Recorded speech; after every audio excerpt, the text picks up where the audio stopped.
आज हम लोग BESC 142 के ब्लॉक 1 के 2 विषयों पे चर्चा करेंगे, जिसमें इकाई 1 है concept and scope of life long learning, अर्थात आजीवन सीखने की अवधारणा एवं विषय क्षेत्र, तथा दूसरा विषय हमारा होगा लाइफ लॉन्ग लर्नर, अर्थात आजीवन सीखने वाले प्रतिभागी। आजीवन सीखना एक ऐसा शब्द है, जैसे हमें लगता है कि ये कोई नया कॉन्सेप्ट है या कोई नई अवधारणा है, किंतु ऐसा नहीं है। आजीवन सीखना हमेशा से ही चलता रहता है। यदि हम इसके संप्रत्यय की बात करें तो आजीवन सीखना जीवन भर ज्ञान, कौशल और मूल्यों को प्राप्त करने की एक प्रक्रिया है। यह एक स्वैच्छिक, स्वप्रेरित और चालू प्रक्रिया है, जिसका उद्देश्य आत्म स्थिरता, प्रतिस्पर्धात्मकता और रोजगार की क्षमता को बढ़ावा देना है। इसके अंतर्गत औपचारिक, अनौपचारिक और गैर औपचारिक तीनों प्रकार के अधिगम शामिल हैं। हम ये नहीं कह सकते कि आजीवन सीखना केवल अनौपचारिक है। हम औपचारिक और अनौपचारिक तीनों को इसके अंतर्गत शामिल करते हैं। यदि हम बात करें कि सबसे पहली बार आजीवन सीखना शब्द का प्रयोग हमने साहित्य या लिटरेचर में कब किया, तो 1920 के दशक में सबसे पहले इस आजीवन सीखना शब्द का प्रयोग किया गया था। और 1970 में यूनेस्को ने आजीवन सीखना शब्द पर चर्चा करने के लिए और उसे बढ़ावा देने के लिए प्रयास किया। इसके बाद 1972 में, हम सब जानते हैं, 1972 में फॉरे की एक रिपोर्ट आई थी, जिसका शीर्षक था learning to be the world of education today and tomorrow. यह एक ऐसा आधिकारिक दस्तावेज है जिसमें सबसे पहले ये माना गया कि सीखना किसी विशेष वर्ग का विशेषाधिकार नहीं है, या फिर ये किसी एक आयु वर्ग का मामला नहीं है। सीखना एक ऐसी प्रक्रिया है जिसमें सभी वर्ग के लोग शामिल होते हैं, चाहे महिला हो, पुरुष हो, गरीब हो या अमीर हो, हर कोई सीखने की प्रक्रिया में शामिल होता है। इसके बाद हम बात करें तो इससे पहले 1966 में डेलर्स की एक रिपोर्ट आई थी, जिसका शीर्षक है learning the treasure with in. इसमें आजीवन सीखने को हार्ट बीट ऑफ सोसाइटी के रूप में देखा गया। हार्ट बीट ऑफ सोसाइटी यानी समाज की धड़कन। आजीवन सीखना जो है वो समाज के धड़कन के रूप में देखा गया, और ये 4 स्तंभों पर आधारित है। जो 4 स्तंभ है, लर्निंग टू नो अर्थात जानना और सीखना, लर्निंग टू डू करना और सीखना, लर्निंग टू बी होना सीखना, और लर्निंग टू लिव टुगेदर यानी साथ रहना और सीखना। यानी हम ये कह सकते हैं कि आजीवन सीखना सीखने और जीवन के एकीकरण में शामिल है। यानी जिस प्रकार आपका जीवन लगातार आगे बढ़ता रहता है, सीखने की प्रक्रिया भी वैसे ही आगे बढ़ती रहती है। हम आजीवन सीखना के लिए अनेक शब्दों का प्रयोग करते हैं, जैसे आजीवन सीखना को हम जीवन पर्यंत शिक्षा भी कहते हैं। हम ये भी कहते हैं कि सीखना एक ऐसी प्रक्रिया है जो बच्चा जब जन्म लेता है तब से जब तक उसकी मृत्यु नहीं हो जाती, तब तक वो सीखते रहता है।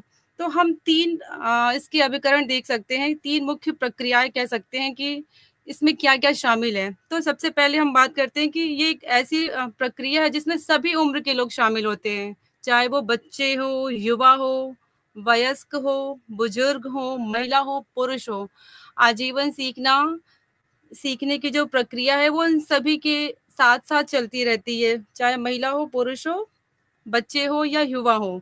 यदि हम बात करें कि आजीवन सीखने की अभिकरण क्या है, किन अभिकरणों के माध्यम से आजीवन शिक्षा दी जाती है, तो इसका कोई ऐसा फिक्स अभिकरण नहीं है कि हमने कह दिया कि औपचारिक अभिकरण जो होते हैं स्कूल, या अनौपचारिक अभिकरण इसके द्वारा आजीवन सीखना दी जाती है, आजीवन सीखने की प्रक्रिया चलती है। शिक्षा के सभी अभिकरण, चाहे वो औपचारिक हो, अनौपचारिक हो या निरौपचारिक हो, अर्थात परिवार, स्कूल, समुदाय, कार्यस्थल, सभी जगह आजीवन सीखने की प्रक्रिया चलती रहती है।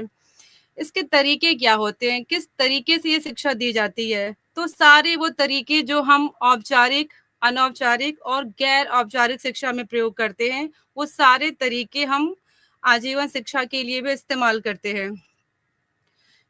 आजीवन सीखने के बुनियादी तत्व क्या हैं? यदि हम इसकी बात करें तो हमने ये देखा है कि आजीवन सीखने के अंतर्गत सामान्य शिक्षा, व्यावसायिक शिक्षा और प्रशिक्षण, अनौपचारिक शिक्षा और जीवन भर की गई निरौपचारिक शिक्षा से इसका मतलब है, जिसके परिणाम स्वरूप व्यक्तिगत, नागरिक, सामाजिक और रोजगार संबंधी ज्ञान, कौशल और दक्षता में सुधार होता है। लगातार सीखने की प्रक्रिया अगर चलते रहे तो व्यक्ति के जो भी ज्ञान में कमी होती है, चाहे वो रोजगार संबंधी हो, व्यक्ति के कौशल में यदि कमी है या हमें दक्षता में सुधार करना है, तो इसके लिए ये बहुत ही आवश्यक है कि सीखने की प्रक्रिया लगातार चलती रहे। यहाँ पे मैं एक लॉन्गवर्थ एंड डेविस की एक परिभाषा आप सबके समक्ष रखना चाहूँगी, जो कि 1966 में आई थी। ये परिभाषा बहुत ही महत्वपूर्ण है आजीवन सीखने की प्रक्रिया को लेकर।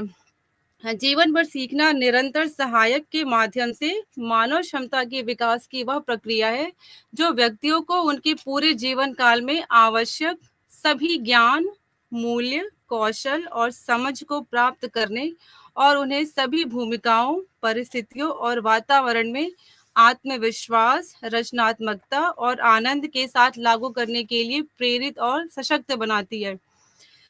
तो इस परिभाषा को यदि हम इसको विश्लेषित करें, इसका अलग-अलग विश्लेषण करें, तो हमें कुछ मुद्दे या कुछ बातें यहाँ से दृष्टिगोचर होती हैं कि सबसे पहले हम बात करते हैं कि इस परिभाषा में क्या कहा गया है कि मानव की क्षमताओं पर विचार और इसकी प्राप्ति की संभावना में विश्वास। सीखना एक ऐसी प्रक्रिया है जो हम ये बिल्कुल भी नहीं होता कि यदि आप बहुत तीव्र बुद्धि के हैं या फिर आपकी परवरिश किसी अच्छे माहौल में हुई है, तो आपके सीखने की प्रक्रिया अच्छी होगी। हर व्यक्ति में सीखने की संभावना विद्यमान होती है और आजीवन सीखने का जो संप्रत्यय है वो इसी पे बल देता है कि हर व्यक्ति में जो संभावना है, उसकी उच्चतम विकास की जो सीमा है उसको बाहर निकालने का प्रयास किया जाए। दूसरी बात करें यदि हम, तो सफल जीवन के लिए आवश्यक जो कौशल होते हैं, ज्ञान, योग्यता और उसको सुविधाजनक बनाने के लिए प्रयासरत होना चाहिए। सीखना औपचारिक तथा अनौपचारिक सभी स्थानों पर होता है, ये हम सब जानते ही हैं। महत्व क्या है आजीवन सीखने का? क्यों आजीवन सीखना वर्तमान में इस पे फोकस किया जा रहा है कि लाइफ लॉन्ग जो प्रोसेस है लर्निंग, उस पे जोर दिया जा रहा है? क्यों नहीं हम सिर्फ औपचारिक शिक्षा की बात करते हैं, क्यों हम अनौपचारिक और निरौपचारिक तीनों की बात करते हैं? तो सबसे पहले जीवन प्रत्याशा में वृद्धि। वर्तमान समय में हम सब देख रहे हैं कि हर व्यक्ति की जो जीवन जीने की इच्छा है, जो उसकी प्रत्याशा है, उसमें वृद्धि होते जा रही है। तो उसके लिए बहुत ही ज़रूरी है कि हमारे अंदर की जो क्षमताएँ हैं, जो कौशल है, हम उसका ज़्यादा से ज़्यादा विकास करें। हम जिस समाज में रह रहे हैं, ये लगातार परिवर्तनशील है, हमेशा समय के साथ-साथ बदलाव होते रह रहा है। तो इस बदलाव की मुख्य धारा में शामिल होने के लिए बहुत ही आवश्यक है कि हम स्वयं में परिवर्तन करते रहें। इसके लिए हमें लगातार सीखते रहना होगा। बुढ़ापे पर निर्भरता, हर व्यक्ति को एक ना एक दिन आके फिर उस अवस्था में आना ही है, तो हमें उसके लिए ये कोशिश करनी होगी कि जो सीखने की प्रक्रिया है, हम अपने आप को हर हर समय के लिए तैयार करके रखें। गुणवत्ता बढ़ाने की इच्छा, जीवन की जो गुणवत्ता होती है, हर व्यक्ति चाहता है कि शिक्षा के द्वारा जो हमारा जीवन स्तर है वो उच्च हो। हम हमेशा ही शिक्षा से अपने निम्न जीवन स्तर को उच्च स्तर की तरफ बढ़ाने के लिए प्रयासरत रहते हैं। तो शिक्षा ही वो माध्यम है जो इस गुणवत्ता को बढ़ाने के की तरफ अग्रसर करेगा। और यदि हमें खुद को शारीरिक और मानसिक स्थिति बेहतर बनाने के लिए प्रयास करना है, तो उसके लिए ये बहुत ही आवश्यक है कि हम लगातार सीखने की प्रक्रिया को अपनाते रहें और हमेशा स्वयं को सुधार की तरफ अग्रसर करते रहें। आज की ये जो तेज़ी से परस्पर बदलती दुनिया में आजीवन सीखने की जो प्रासंगिकता है, वो और भी मजबूत होते जा रही है। जीने के लिए सीखना और सीखने के लिए सीखना प्रत्येक आजीवन सीखने वाले व्यक्ति के लिए आवश्यक है। इसके लिए कम से कम 2 महत्वपूर्ण प्रकार के कौशल अथवा कौशल सेट जैसे जीवन कौशल यानी लाइफ स्किल और सीखने के कौशल, ये दोनों बहुत ही इम्पोर्टेंट चीज़ें हैं, बहुत ही महत्वपूर्ण है कि हमारे अंदर जीवन कौशल और सीखने के कौशल, ये दोनों का विकास लगातार हम करते रहें। यदि हम बात करें जीवन कौशल की, तो जीवन कौशल को 3 व्यापक श्रेणियों में बाँटा गया है। पहला है सूचनाओं के उपयोग एवं विश्लेषण हेतु संज्ञानात्मक कौशल। दूसरे मुद्दे की बात करें तो वो है स्वयं को विकसित एवं प्रबंधित करने हेतु व्यक्तिगत कौशल। और दूसरों के साथ प्रभावी ढंग से संवाद करने और बातचीत करने के लिए अंतर व्यक्तिगत कौशल। वर्तमान का जो समय है वो तकनीकी का समय है, सूचनाओं का समय है। सूचना और ज्ञान में बहुत ही अंतर होता है। यदि हमें जो सूचना मिल रही है, उस सूचना का उपयोग कैसे करना है, हम अगर उस सूचनाओं का विश्लेषण नहीं कर पा रहे, तो फिर हमारे सीखने का कोई अर्थ नहीं रह जाता। जो भी सूचनाएँ हम प्राप्त करते हैं, उन सूचनाओं का प्रयोग हम अपने जीवन में कैसे कर सकते हैं, हम अपने जीवन को बेहतर बनाने में कैसे कर सकते हैं, इसके लिए बहुत ही आवश्यक है कि हमारे अंदर इसका कौशल हो। स्वयं को कैसे लगातार विकसित करते रहना है, स्वयं को लगातार बेहतर बनाने के लिए प्रयास करना है।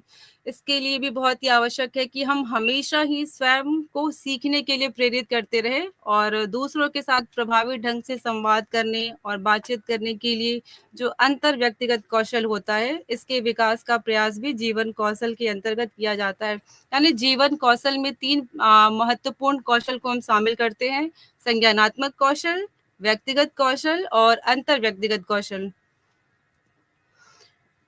अब हम बात करें कि जो आजीवन सीखना है, इसका अन्य जो शब्द हैं, अन्य कुछ मुद्दे हैं, उसके साथ क्या संबंध है?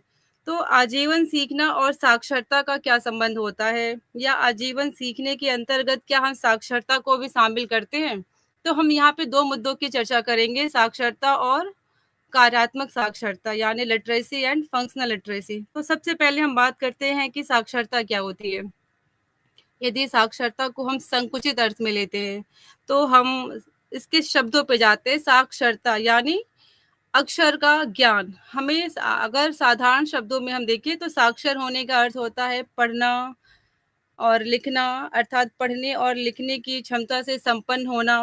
दूसरे शब्दों में यदि हम देखें तो साक्षरता को किसी व्यक्ति की अपनी रोजमर्रा के जीवन से संबंधित छोटे सरल कथनों को समझने के साथ पढ़ने और लिखने तथा बुनियादी गणित की क्षमता के रूप में माना जा सकता है।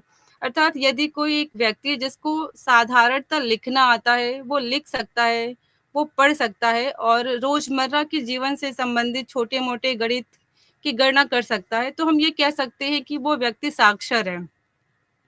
किंतु कार्यात्मक रूप से साक्षर है, ये हम नहीं कह सकते, क्योंकि साक्षर होने में और कार्यात्मक साक्षर होने में बहुत ही अंतर होता है। सिर्फ लिखना, पढ़ना और साधारण गणित आना ही कार्यात्मक साक्षरता के अंतर्गत नहीं आता।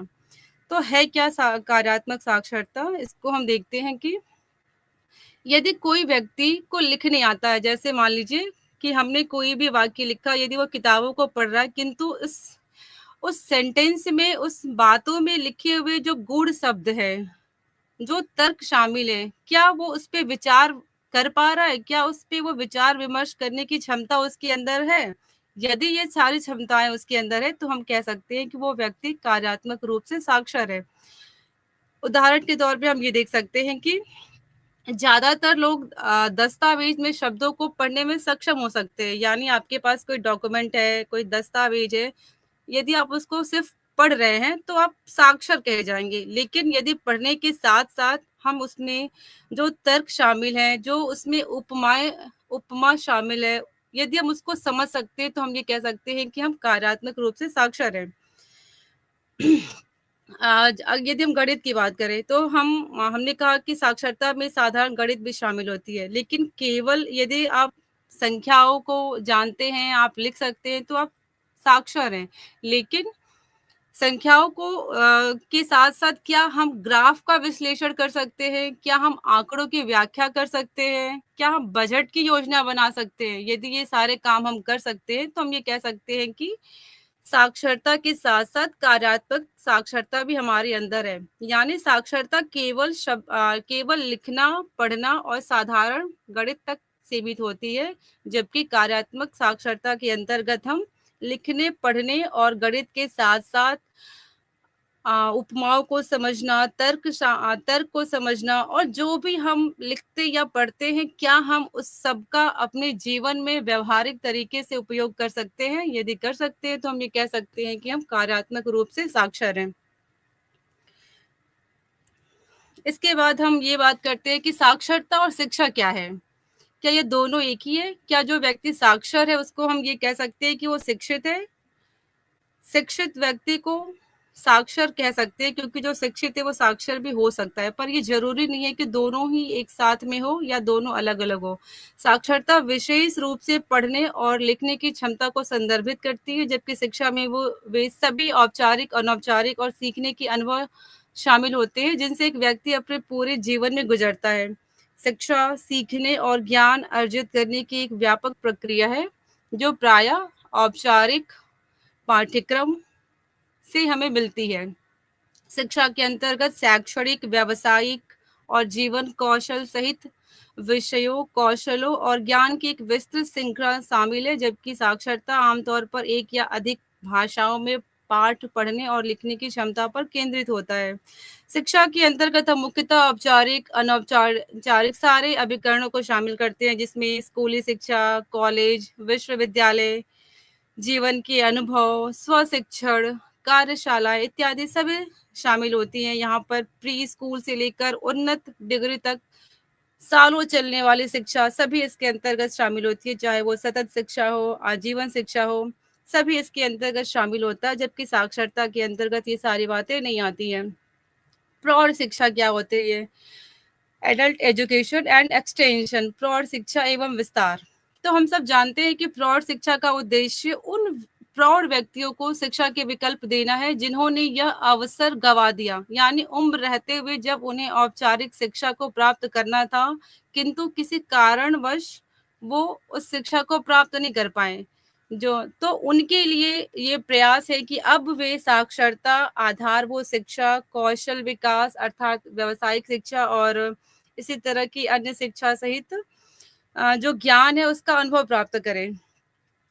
यानी ये इसके अंतर्गत हम 15 से 35 वर्ष के आयु वर्ग के व्यक्तियों को रखते हैं, जो आपकी जो शिक्षा की शुरुआत होती है औपचारिक शिक्षा, जब उस उम्र को ये पार कर चुके होते हैं और इनको दोबारा उसके लिए प्रयास कराया जाता है कि किस प्रकार फिर ये दोबारा से अपने कौशल का विकास कर सके और मुख्य धारा में शामिल हो सके।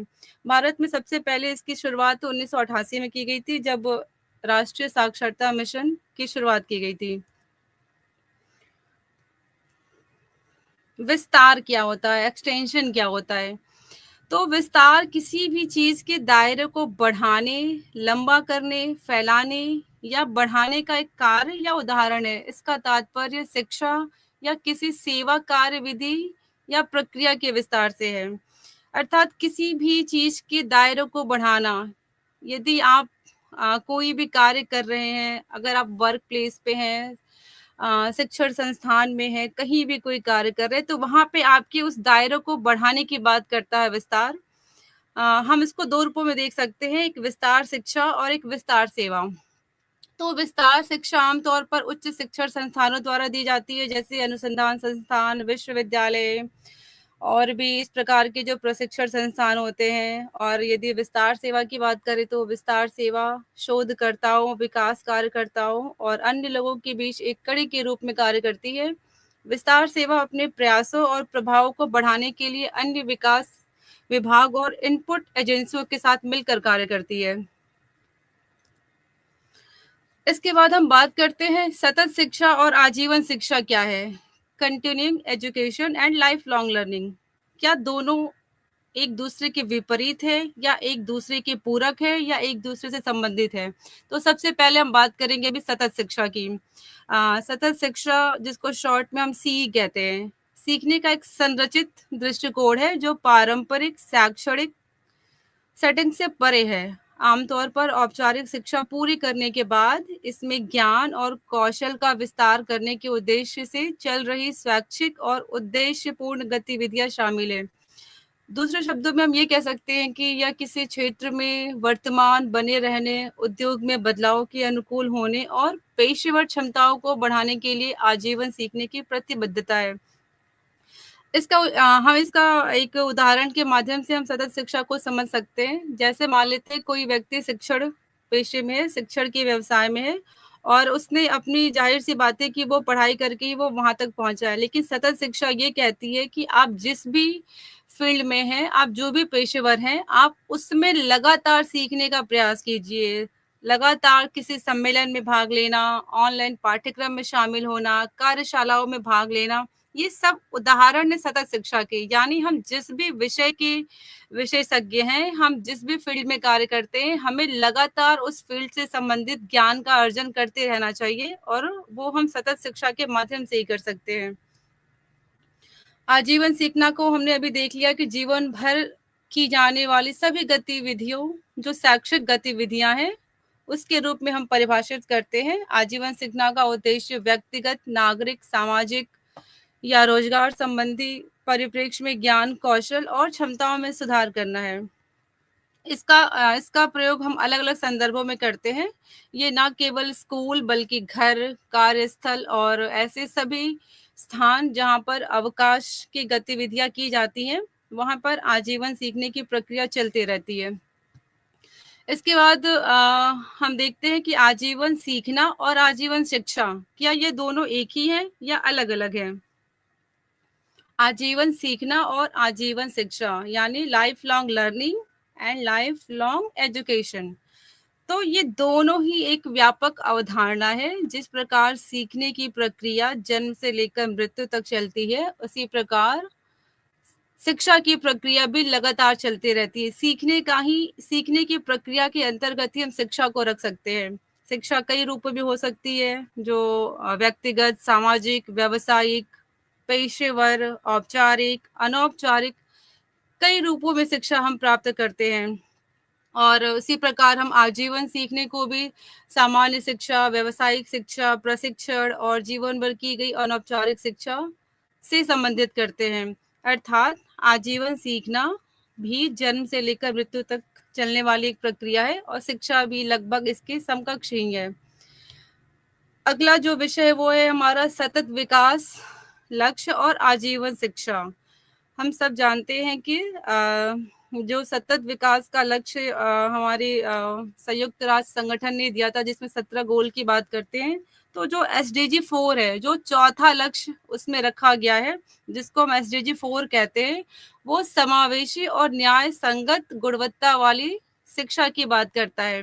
यानी SDG 4 के अंतर्गत ये बात कही गई है कि न्याय संगत गुणवत्ता वाली शिक्षा सुनिश्चित करने और सभी के लिए आजीवन सीखने के अवसरों को बढ़ावा देने के लिए जो भी सदस्य राष्ट्र है, यानी जो संयुक्त राष्ट्र के सदस्य राष्ट्र है, वो सभी इससे जुड़ते हैं और इसके लिए एक एजेंडा बनाने का प्रयास इन सभी सदस्य राष्ट्रों द्वारा किया गया है। एक व्यापक रणनीति बनाई गई है कि किस प्रकार से हर व्यक्ति, चाहे वो महिला हो, पुरुष हो, सभी को आजीवन सीखने की प्रक्रिया से जोड़ा जाए और उनको एक न्याय संगत गुणवत्तापूर्ण शिक्षा दी जाए या सुनिश्चित की जाए कि सभी के लिए आजीवन सीखने के अवसरों को बढ़ावा दिया जाए। और 2030 तक के लिए ये लक्ष्य रखा गया है कि सभी लड़कियां और लड़के मुफ्त प्राथमिक और माध्यमिक स्कूली शिक्षा पूरी करें। यानी ये लक्ष्य रखा गया है कि कम से कम प्राथमिक और माध्यमिक, ये जो शिक्षा के 2 स्तर है, कम से कम ये शिक्षा सभी लड़के और लड़कियां प्राप्त करें ही करें और ये इस लक्ष्य की प्राप्ति 2030 तक करने की बात की गई है। सीखने के जो आजीवन और जीवन व्यापी जो आयाम है, इसको हम कैसे एक साथ जोड़ सकते हैं? क्या ये एक जैसे हैं या इनको अलग-अलग रखा जाता है? तो आजीवन आयाम यह दर्शाता है कि व्यक्ति पूरे जीवन काल में क्या सीखता है। ज्ञान तेजी से अप्रचलित हो जाता है और व्यक्ति के लिए सीखने की प्रक्रिया, सीखने की जो निरंतर चलने वाली प्रक्रिया है, इसमें ज्ञान और योग्यता को अद्यतन करना शामिल है। यानी अगर हमने ये सोच लिया कि हमने कोई ज्ञान की प्राप्ति कर ली है या हमने कोई डिग्री ही ले ली है और हमारा काम अब खत्म हो गया, अब हमें उसके लिए कुछ सीखने की आवश्यकता नहीं है, तो हम कहीं न कहीं वर्तमान में जो मुख्य धारा है उससे पीछे रह जाएँगे। यह बहुत ही ज़रूरी है कि हम समय-समय पर अपने आप को अद्यतन यानी अपडेट करते रहें। वर्तमान जो समय है वो सूचना एवं तकनीकी का युग है। यदि हमें इस मुख्य धारा में बने रहना है, हमें इस दौड़ में शामिल होना है और अपने आप को विकास की प्रक्रिया में बनाए रखना है, तो ये बहुत ही ज़रूरी है कि समाज में होने वाले इन परिवर्तनों को हम स्वीकार करें और उन परिवर्तनों के लिए स्वयं को योग्य बनाएं और हम कहीं ना कहीं उसके भागीदार भी बने इस परिवर्तन के। तो बहुत ही ये आवश्यक है कि हर व्यक्ति को इसके अवसर भी मिले। जो SDG 4 में गुणवत्ता परक शिक्षा की बात की गई है, तो इसमें ये भी कहा गया है कि हर व्यक्ति को सीखने के समान अवसर मिले और ये अवसर देना प्रत्येक देश की सरकार का दायित्व है कि वो सभी को सीखने के समान अवसर दे, चाहे वो महिला पुरुष हो, चाहे वो किसी भी जाति का हो, धर्म का हो, किसी भी संप्रदाय या समुदाय का हो, सभी को सीखने के वास्तविक अवसर मिलने चाहिए। समान अवसर के साथ साथ वास्तविक अवसर। तो आजीवन जो सीखने के आयाम है वो ये दर्शाता है कि पूरे जीवन काल में हम क्या सीखते हैं। जो भी चीजें सीखते हैं हम सभी को आजीवन आयाम के अंतर्गत रखते जाते हैं। ज्ञान तेजी से अप्रचलित हो जाता है और व्यक्ति के लिए सीखने की निरंतर प्रक्रिया में ज्ञान और योग्यता को अद्यतन करते रहना आवश्यक है। स्कूल शिक्षा को स्कूल में बिताए गए समय तक सीमित नहीं किया जा सकता। व्यक्ति को जीवन भर सीखने का वास्तविक अवसर मिलना चाहिए। आजीवन आयाम गैर समस्यापूर्ण है यदि हम ये रखें कि हमें हमारा जो सीखना है वो केवल विद्यालय तक ही सीमित है, यानी हमने स्कूल में जो समय बिताया केवल वही सीखने के अंतर्गत आता है, तो हम बिल्कुल ही गलत सोचते हैं। स्कूल की शिक्षा जो हमें मिलती है हम उसको औपचारिक शिक्षा के अंतर्गत रखते हैं, किंतु हम विद्यालय शिक्षा को केवल औपचारिक शिक्षा नहीं कह सकते, क्योंकि औपचारिक के साथ साथ अनेक प्रकार की गतिविधियां स्कूल में आयोजित की जाती हैं जो शिक्षक आयोजित करता है, जिसको हम अतिरिक्त गतिविधियां या पाठ्येतर गतिविधियों के अंतर्गत रखते हैं। समय समय पे अनेक प्रकार की एक्टिविटी या क्रियाएं कराई जाती हैं, जैसे NCC के माध्यम से, NSS के माध्यम से। तो विद्यालय में वर्तमान में औपचारिक के साथ साथ अनौपचारिक शिक्षा भी मिलती है, तो हम इन सारी शिक्षा को आजीवन आयाम के अंतर्गत रख सकते हैं। अब हम लोग बात करते हैं यूनिट 2 की, जिसमें जो हमारा टॉपिक है वो है लाइफ लॉन्ग लर्नर, यानी आजीवन सीखने वाले प्रतिभागी। अभी हमने देखा कि आजीवन सीखना होता क्या है, किस प्रकार आजीवन सीखने के अंतर्गत हमने साक्षरता को रखा, हमने सतत शिक्षा को रखा, हमने जीवन व्यापी आयाम को रखा, विभिन्न मुद्दों को हमने देखा आजीवन सीखने के अंतर्गत। लेकिन इसके प्रतिभागी कौन है, इसको सीखने वाले व्यक्ति कौन है? क्या हम इसको किसी एक क्षेत्र विशेष या किसी वर्ग विशेष तक सीमित रख सकते हैं? क्या इसके जो प्रतिभागी हैं वो किसी समुदाय विशेष के होते हैं, किसी स्थान विशेष के होते हैं, या फिर सभी होते हैं? तो आजीवन सीखना एक ऐसे व्यापक और विविध अवधारणा है जिसमें समाज के सभी वर्ग विभिन्न क्षेत्रों के जो पेशवर होते हैं, यानी हर वर्ग और हर वर्ग के साथ साथ सभी क्षेत्रों के जो पेशवर होते हैं, जो काम करने वाले होते हैं, कार्य की विभिन्न क्षेत्रों में सभी प्रकार की नौकरियों में काम करने वाले, वो सभी व्यक्तियों को हम आजीवन सीखने वाले के अंतर्गत रख सकते हैं। यानी वो सभी व्यक्ति जो किसी पेशे से जुड़े हुए हैं या नहीं भी जुड़े हुए हैं, किसी भी प्रकार की नौकरी से जुड़े हुए हैं, चाहे वो शिक्षण का व्यवसाय हो, चाहे वो चिकित्सा में हो, चाहे वो सेवा में हो, व्यवसाय में हो, या वो उनका खुद का रोजगार हो, स्वरोजगार हो, उन सभी को हम आजीवन सीखने वाले के अंतर्गत रख सकते हैं। किंतु यदि वो व्यक्ति इन सब से परे है, यानी वो किसी पेशे में नहीं है, कोई वैसा कार्य करने वाला नहीं है, पर फिर भी स्व उन्मुख है, स्व प्रेरित है और खुद से सीखने वाला एक शिक्षार्थी है, तो ये सभी को हम आजीवन सीखने वाले के अंतर्गत रख सकते हैं। अभी वर्तमान में जो हमारी मुक्त शिक्षा है वो कहीं ना कहीं स्वैच्छिक शिक्षार्थियों के लिए ही होती है। स्व अध्ययन को ध्यान में रखकर ही हम मुक्त शिक्षा या दूरगामी शिक्षा की बात करते हैं, जहाँ पे बच्चे यहाँ पे वही लोग आते हैं सीखने के लिए जो खुद से सीखने का प्रयास करते हैं, जो खुद सीखने के लिए प्रेरित होते हैं, जो उनकी खुद की इच्छा होती है कि हमें सीखना है और हमें सीखने की इस प्रक्रिया में लगातार बने रहना है। तो इसके अंतर्गत उन सभी लोगों के सामाजिक समावेश, सक्रिय नागरिकता, व्यक्तिगत विकास, आत्मनिर्भरता, प्रतिस्पर्धात्मकता और रोजगार क्षमता में वृद्धि होती है, जो आजीवन सीखने में भागीदार हैं। शिक्षा एक ऐसी प्रक्रिया है जो सदैव चलती रहती है। ये हमने अभी देखा कि जीवन पर्यंत चलती रहती है। हम इसको यदि हमने ये सोच लिया कि हमने कोई डिग्री हासिल कर ली, हमने कोई ज्ञान सीख लिया, कोई कौशल सीख लिया और हम उसका लगातार अभ्यास नहीं करते। यदि हम शिक्षण के व्यवसाय में हैं, यदि हम किसी कला के व्यवसाय में हैं, तो हमें उस प्रशिक्षण के बाद भी लगातार स्वयं के विकास के लिए हमेशा ही अभ्यास करते रहना होगा और ये सारे अभ्यास जो है वो आजीवन सीखने के अंतर्गत आते हैं।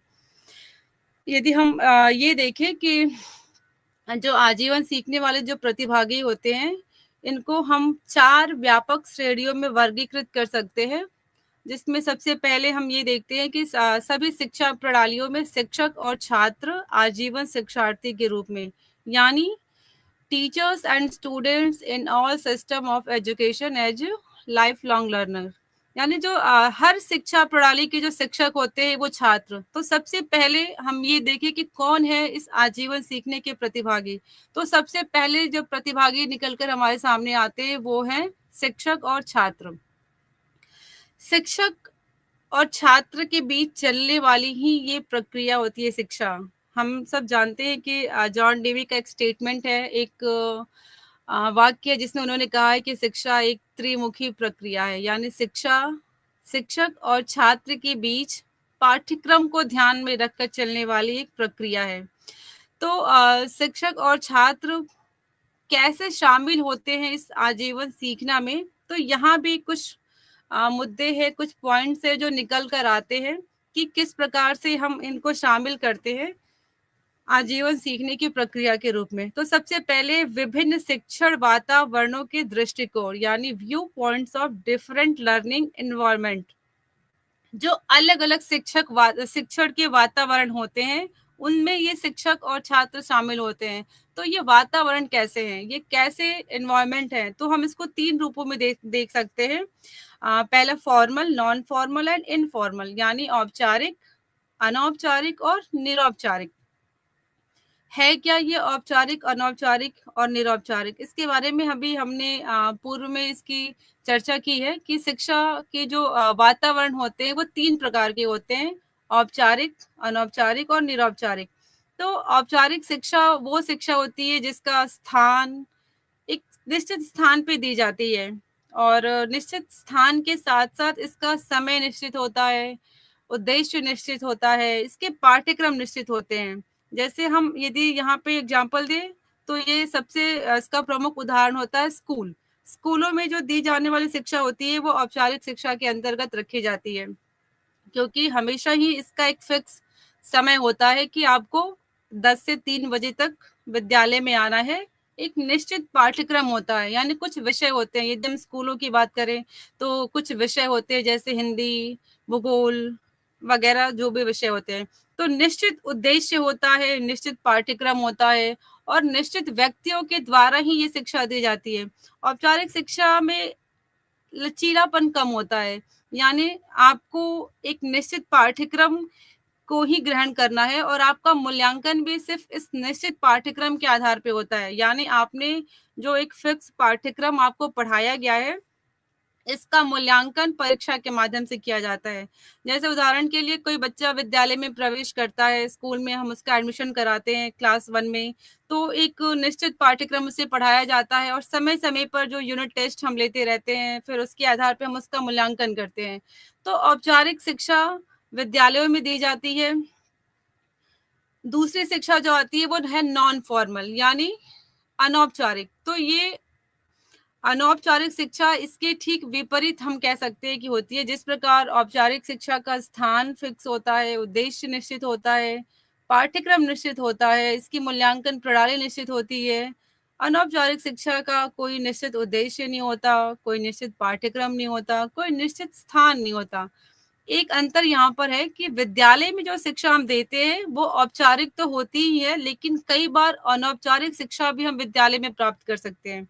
लेकिन अनौपचारिक शिक्षा का जो मुख्य अभिकरण है वो है परिवार, समुदाय और समाज। अगर हम बात करें कि सबसे पहले किस शिक्षा की शुरुआत होती है, क्या वो औपचारिक होती है या फिर अनौपचारिक होती है? तो हम सब जानते हैं कि बच्चा सीखना गर्भ से ही शुरू कर देता है। ऐसा हमने अपने ग्रंथों में भी पढ़ा हुआ है, जिसका बहुत ही बड़ा एग्जाम्पल, उदाहरण जो है हम सबके सामने अभिमन्यु का है। तो परिवार में बच्चा सीखना शुरू कर देता है और उसके बाद वो विद्यालय में आता है और वहाँ पे अनौपचारिक शिक्षा ग्रहण करता है। परिवार के साथ-साथ वो अपने दोस्तों से, कहीं भी बस में सफ़र करते वक़्त, ट्रेन में सफ़र करते वक़्त, किसी भी अपने सहपाठी से, या हमेशा कुछ न कुछ ज्ञान लेता रहता है, वो सीखता रहता है। हमें दूसरों की बातों से भी सीखने को मिलता है, चाहे वो हमसे बड़े हैं या छोटे हैं, महिला, पुरुष, किसी भी जाति धर्म का व्यक्ति होता है, सदैव हम एक-दूसरे से कुछ न कुछ सीखते रहते हैं। तो इसके अंतर्गत हम अनौपचारिक शिक्षा के अंतर्गत हम वो शिक्षा को रखते हैं जो व्यक्ति जीवन पर्यंत सीखता है। इसके बाद अगर हम बात करें नॉन फॉर्मल एजुकेशन की, या जिसको निरौपचारिक भी कहते हैं। तो निरौपचारिक शिक्षा वो शिक्षा होती है जिसमें दोनों के गुण शामिल होते हैं, औपचारिक की भी और अनौपचारिक की भी। इसका उदाहरण अगर हम रखें तो इसके अंतर्गत हम मुक्त शिक्षा को रख सकते हैं, डिस्टेंस एजुकेशन या दूरस्थ शिक्षा को रख सकते हैं।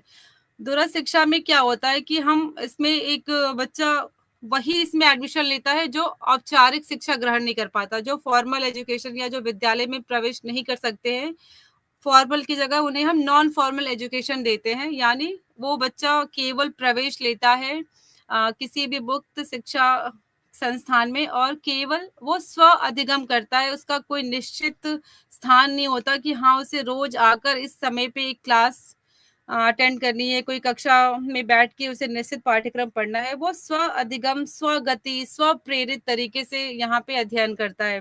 तो इसके ये सारे एग्जाम्पल इसके अंतर्गत आते हैं, प्रौढ़ शिक्षा, सतत शिक्षा, मुक्त विश्वविद्यालय, सभी को हम इसके अंतर्गत रखते हैं। तो ये जो है विभिन्न वातावरण हो गए हमारे, जो अ, शिक्षा के जो विभिन्न जो दृष्टिकोण थे, इसके 3 वातावरण हो गए हमारे, औपचारिक, अनौपचारिक और निरौपचारिक। अब यदि हम बात करें कि ज्ञान के अध्ययन के दृष्टिकोण से, यानी जो शिक्षक और छात्र हैं, वो इस दृष्टिकोण से कैसे आजीवन सीखने वाले प्रतिभागी हैं। तो इसमें हम देखते हैं कि 3 बातें यहाँ पे निकल के आती हैं, उदारवादी शिक्षा, व्यावसायिक और तकनीकी शिक्षा। तो उदारवादी शिक्षा किसे कहते हैं? भारत में उदार शिक्षा को सामान्य शिक्षा के रूप में समझा जा सकता है, जिसे राष्ट्रीय शिक्षा प्रणाली की निर्धारित संरचना के अनुसार स्कूलों और कॉलेज में हम प्राप्त करते हैं। यानी उदार शिक्षा से तात्पर्य सामान्य शिक्षा से है, जिसे साधारणतः हम अपने किसी शिक्षा संस्थान से ग्रहण करते हैं। जैसे राष्ट्रीय शिक्षा नीति 1986 के बाद जो शिक्षा की संरचना लागू की गई थी, 10+2+3, जो ये पैटर्न लागू किया गया था। वर्तमान में राष्ट्रीय शिक्षा नीति 2020 में इसमें बदलाव करके 5-3-3-4 कर दिया गया है, किंतु इसके पहले 10, 2 और 3 का पैटर्न ही लागू था। तो इसमें हमने देखा 10, 2 और 3 में क्या है कि 10 साल की स्कूली शिक्षा होती है, इसके बाद 2 साल की वरिष्ठ माध्यमिक शिक्षा और 3 साल का कॉलेज यानी उच्च शिक्षा। इसमें ये सारे जो सामान्य विषय होते हैं, जैसे इतिहास, राजनीति विज्ञान, शिक्षा, अर्थशास्त्र, भौतिकी, रसायन विज्ञान, यानी जो भी साधारण विषय होते हैं, वो सब इसके अंतर्गत शामिल की जाती है। और व्यापक विषय को भी इसमें कवर किया जाता है, और इसको मतलब स्कूल से लेकर कॉलेज तक की शिक्षा शामिल की गई है। तो उदारवादी शिक्षा से जो हमारा अर्थ है, वो सामान्य शिक्षा से ही है। इसके बाद हम बात करते हैं व्यावसायिक शिक्षा की। तो व्यावसायिक शिक्षा शिक्षा की एक ऐसी प्रणाली है जो शिक्षार्थियों को किसी विशेष पेशे को आगे बढ़ाने या अभ्यास करने के लिए आवश्यक कौशल और दक्षताओं से परिचित कराती है। यानी यदि हमने किसी व्यवसाय का चयन किया, उदाहरण के लिए यदि मुझे शिक्षक बनना है, तो शिक्षक बनने के लिए बहुत ही आवश्यक है कि शिक्षक शिक्षा में कोई व्यावसायिक योग्यता ग्रहण की जाए। तो जैसे यदि प्राथमिक शिक्षा में प्रमाण पत्र मिल जाए तो हम प्राथमिक शिक्षक बन सकते हैं, या प्राथमिक शिक्षा में डिप्लोमा, जिसको डीएलएड भी कहा जाता है, शिक्षा स्नातक जिसे बीएड कहा जाता है। तो ये कुछ ऐसे व्यावसायिक कोर्सेज है जो कि शिक्षण व्यवसाय से संबंधित है। तो व्यावसायिक शिक्षा का अर्थ हुआ कि ऐसे आवश्यक कौशल और दक्षताओं से परिचित होना जो हमें उस पेशे के लिए सहायक हो साबित हो। इसके बाद बात करते हैं तकनीकी शिक्षा की, यानी टेक्निकल एजुकेशन क्या होता है। तो तकनीकी शिक्षा भी शिक्षा की ही एक प्रणाली है जिसमें ज़्यादातर हम तकनीकी या welder, electrician, fabricator, fashion designer, event manager जैसे व्यवसायों का अभ्यास कराने के लिए हम इसको ट्रेनिंग देते हैं। इसके अंतर्गत शॉर्ट सर्टिफिकेट कोर्सेज, जिसको अल्पकालिक प्रमाण पत्र या डिप्लोमा पाठ्यक्रम कहा जाता है, उसको देने का प्रयास किया जाता है। तो व्यावसायिक शिक्षा हो गया, तकनीकी शिक्षा। इसके बाद हम बात करते हैं अब हमारा जो दूसरा विषय है, हमने आजीवन सीखने वाले प्रतिभागियों को देखा, जिसमें पहला हमने देखा शिक्षक और छात्र आजीवन शिक्षार्थी के रूप में थे। अब हम देखते हैं कि जो दूसरे प्रतिभागी हैं आजीवन शिक्षक के, वो है वयस्क और वयस्क शिक्षक, यानी एडल्ट्स एंड एडल्ट एजुकेटर्स। ये किस प्रकार से आजीवन शिक्षार्थी के रूप में है। तो हम देखते हैं कि जीवन में सीखने का बड़ा हिस्सा जो है वो एडल्ट होने के बाद ही होता है, यानी वयस्कता के दौरान ही हम ज़्यादातर सीखने की प्रक्रिया में शामिल होते हैं। जब शैशवावस्था होती है, बाल्यावस्था होती है, इसके बाद जो किशोरावस्था आती है जिसको एडल्ट एज कहते हैं, तो ये बहुत ही महत्वपूर्ण अवस्था होती है सीखने की। इस एज में या इस अवस्था में जो ज्ञान हम ग्रहण करते हैं वो हमारे भविष्य का निर्धारण करता है। वयस्क अपने उत्पादक जीवन के व्यक्तिगत, पारिवारिक, सामाजिक, आर्थिक, राजनीतिक और राष्ट्रीय विभिन्न क्षेत्रों में महत्वपूर्ण भूमिका निभाते हैं। हम सब जानते हैं कि भारत जो है अभी युवाओं का देश कहा जाता है। तो युवाओं के देश से मतलब ज़्यादातर भारत में जो रहने वाले व्यक्ति हैं, लगभग 65% जो भारत का युवा है, जो भारत में रहने वाले नागरिक है, वो युवा है, यानी उनका जो एज है वो 29 साल के लगभग है। तो ये किसी भी राष्ट्र का विकास जो है वो युवाओं पर ही निर्भर करता है। तो आजीवन सीखने के जो सबसे महत्वपूर्ण प्रतिभागी होते हैं वो वयस्क या युवा होते हैं। अब हम तीसरा अगर देखें कि तीसरा प्रतिभागी कौन होता है, वयस्क के अलावा क्या आजीवन सीखने में कोई और भी शामिल होता है। तो हमें दिखता है कि आजीवन शिक्षार्थी के रूप में व्यक्ति, समुदाय और समाज, ये तीन चीजें में और दिखाई देती हैं। इंडिविजुअल्स, कम्युनिटीज एंड सोसाइटी, ये तीनों ही आजीवन सीखने के प्रतिभागी के रूप में कार्य करते हैं। आजीवन शिक्षार्थियों की श्रेणी के रूप में व्यक्ति किस प्रकार अपना योगदान देता है या किस प्रकार व्यक्ति शामिल होता है। तो हम ये देखते हैं कि सभी जो व्यक्ति हैं वो अलग अलग संदर्भों और अलग अलग उद्देश्यों में आजीवन करने वाले होते हैं। विभिन्न सामाजिक, जनसांख्यिकीय स्थितियों में रहने वाले लोगों को अपने जीवन के विभिन्न चरणों में आजीवन सीखने की आवश्यकता होती है। ग्रामीण क्षेत्रों में रहने वाले ज्यादातर लोग कृषि, खेती, कुटीर उद्योग, स्वरोजगार और स्वप्रबंधित व्यवसाय या पेशे आदि पर निर्भर होते हैं। उन सभी को प्रासंगिक ज्ञान और विभिन्न कौशलों से परिचित होने के लिए आजीवन सीखने की आवश्यकता होती है।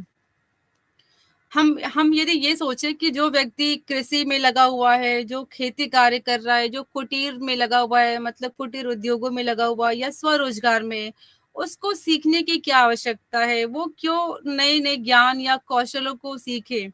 तो हम ये सब जानते हैं कि कृषि भी अगर आधुनिक तरीके से की जाए तो वो कहीं ज्यादा हमें फायदा पहुंचाती है, यदि हम पारंपरिक तरीके से निकलकर आधुनिक तरीके से भी खेती करने का प्रयास करें। आज से कुछ साल पहले तक जब गाँव में खेती के वक्त तकनीकी का इस्तेमाल नहीं होता था, जब तो बहुत ही ज़्यादा प्रभावित करता था मौसम हमें, यानी मौसम बहुत ही ज़्यादा कृषि को प्रभावित करता था। यदि आप उसके साथ आपको देखना है कि आप कैसे मौसम के साथ-साथ खुद को समायोजित कर पाएँ, तो बहुत ही ज़रूरी है कि आप लगातार कृषि कार्य से संबंधित ज्ञान को भी सीखते रहें।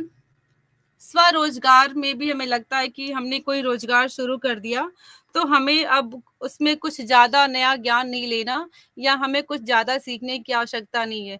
लेकिन ये बहुत ही आवश्यक है कि नए कौशल और दक्षता हासिल करते रहें, तभी हमारी उत्पादक क्षमताओं में वृद्धि होगी और हम जहाँ भी काम करेंगे वहाँ पे लगातार प्रगति कर पाएँगे।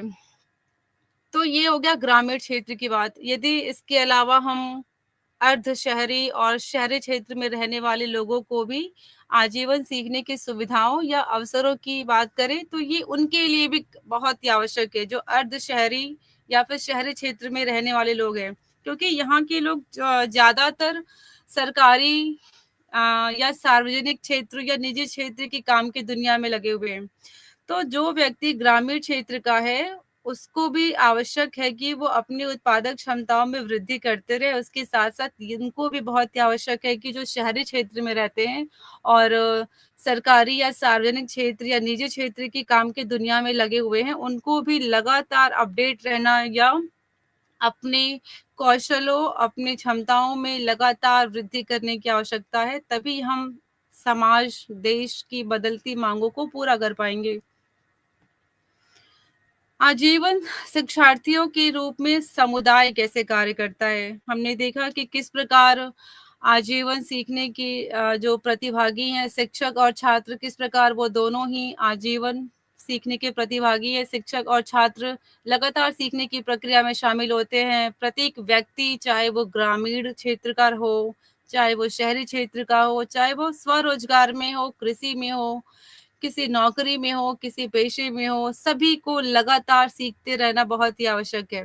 समुदाय का क्या इसमें दायित्व है? समुदाय किस प्रकार से आजीवन सीखने का प्रतिभागी के रूप में कार्य करता है? तो समुदाय अपने स्थानीय संदर्भ के महत्व के अनुसार कुछ उत्पादक गतिविधियों को करने और एक प्रकार से स्वयं सहायता समूह की स्थापना के माध्यम से एक दूसरे की मदद करने के लिए अलग-अलग तरीकों से लगे हुए हैं। यानी समुदाय समाज का ही एक हिस्सा होता है, जो लगातार स्वयं सहायता समूह की के माध्यम से एक दूसरे की सहायता करते रहते हैं। ये जिन गतिविधियों में लगे हुए हैं, उन्हें निष्पादित करने के लिए इन्हें भी कुछ ज्ञान और कौशल की आवश्यकता होती है। यदि हम ये सोचें कि समुदाय या सामुदायिक व्यक्तियों को ज्ञान और कौशल की आवश्यकता नहीं है, तो हम ये बिल्कुल भी गलत सोचते हैं, क्योंकि समुदाय हमेशा ही समाज के सहायक के रूप में कार्य करता है। समुदाय में रहने वाले जो व्यक्ति होते हैं, वो हमेशा एक-दूसरे के सहायक होते हैं और एक-दूसरे की सहायता के लिए बहुत ही आवश्यक है कि हमें लगातार कुछ ज्ञान और कौशल का अर्जन हम करते रहें। तो इसके लिए ये बहुत ही आवश्यक है कि समुदाय भी लगातार आजीवन सीखने के लिए प्रेरित रहे और उसमें शामिल सभी व्यक्तियों को दक्षता और कौशल लगातार उनको भी प्रशिक्षण दिया जाता रहे। समाज का क्या योगदान है? हमने देखा शिक्षक, शिक्षार्थी, व्यक्ति, ग्रामीण, शहरी के साथ-साथ समुदाय। अब आजीवन शिक्षार्थी के रूप में क्या समाज भी इसमें प्रतिभागी है? तो सीखने की जो प्रक्रिया होती है वो समाज में ही चलती है। विद्यालय भी समाज का ही एक हिस्सा होता है। यहाँ पे मैं फिर दोबारा से जॉन डीवी का एक स्टेटमेंट दोहराना चाहूँगी। जॉन डीवी ने कहा है, विद्यालय समाज का लघु रूप होता है।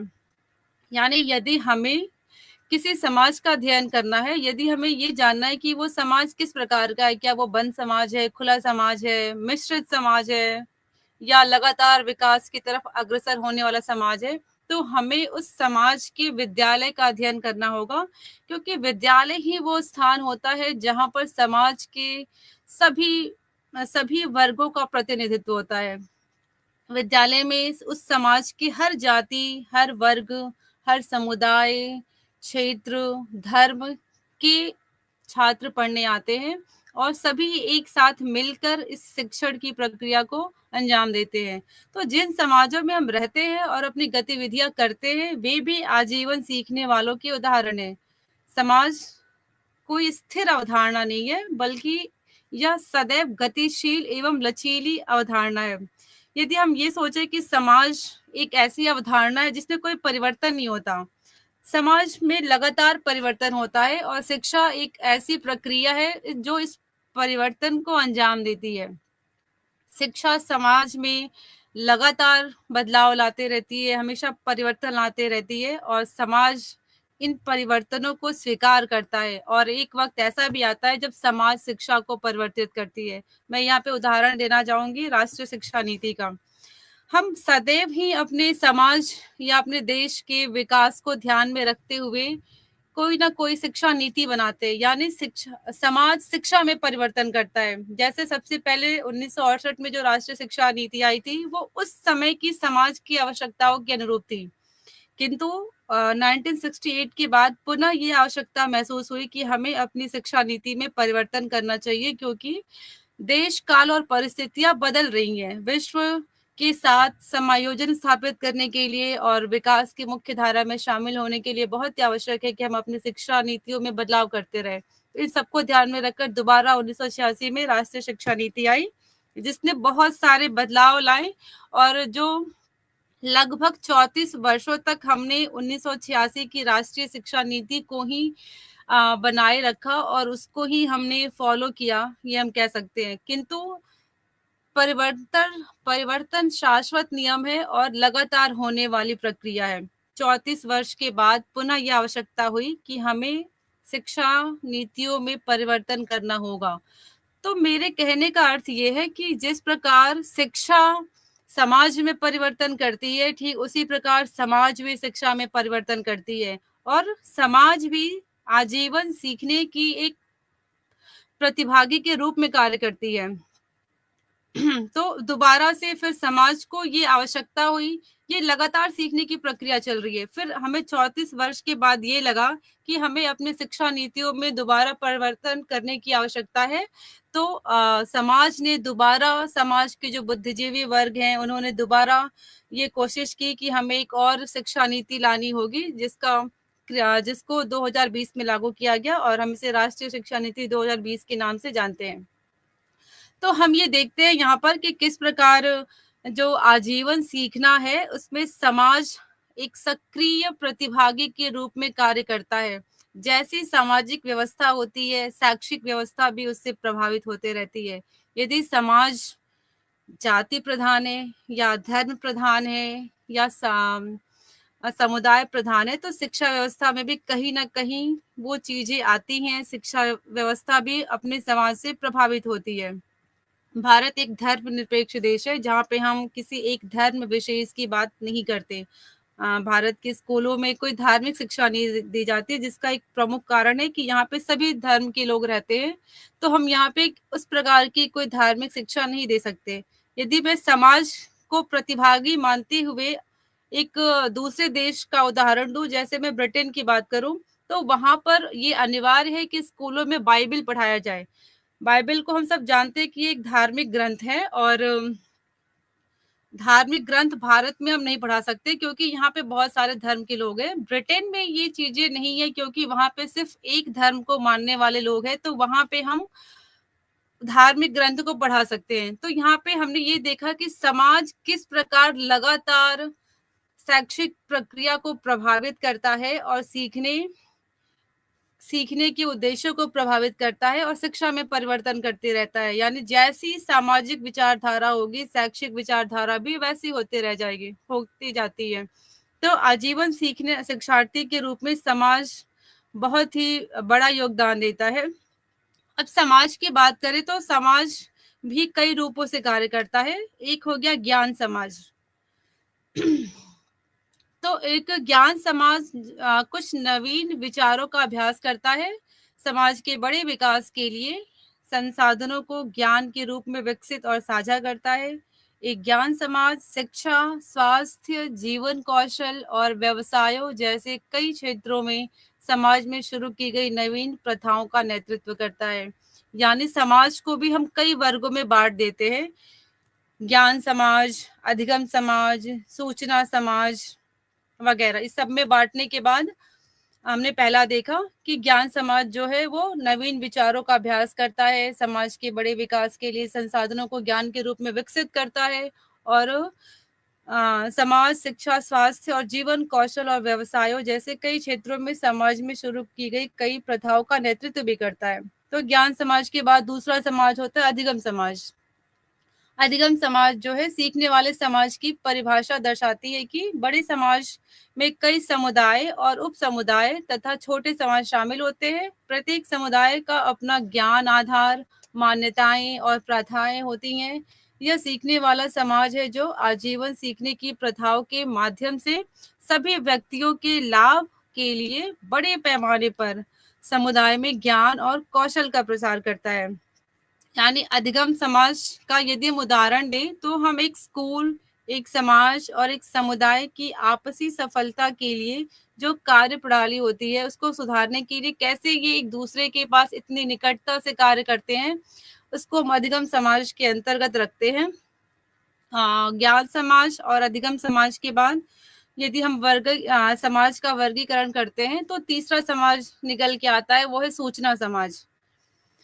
ज्ञान समाज और सूचना समाज एक दूसरे पर निर्भर है। एक ज्ञान समाज एक सूचना समाज से इस मायने में भिन्न होता है कि पहला सूचना समाज को संसाधनों में बदलने का काम करता है, जो समाज को प्रभावी कार्रवाई करने की अनुमति देता है, जबकि दूसरा केवल कच्चे डेटा या प्रारंभिक जानकारी का निर्माण और प्रसार करता है।